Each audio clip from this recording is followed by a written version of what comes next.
अस्सलाम वालेकुम viewers, welcome to Urdu से यूट्यूब चैनल।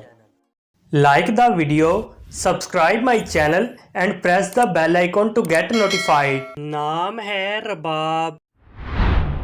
रबाब नाम के इंग्लिश में स्पेलिंग बनते हैं RABAB। रबाब नाम का इस्तेमाल लड़कियों के नामों में होता है। रबाब नाम लड़कियों के लिए मखसूस है। रबाब नाम का मज़हब मुस्लिम है।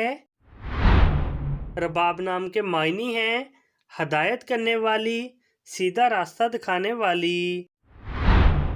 रबाब नाम के इंग्लिश में 5 हरूफ हैं और ये एक लफ्ज़ है। 5 वर्ड्स एंड 1 लेटर।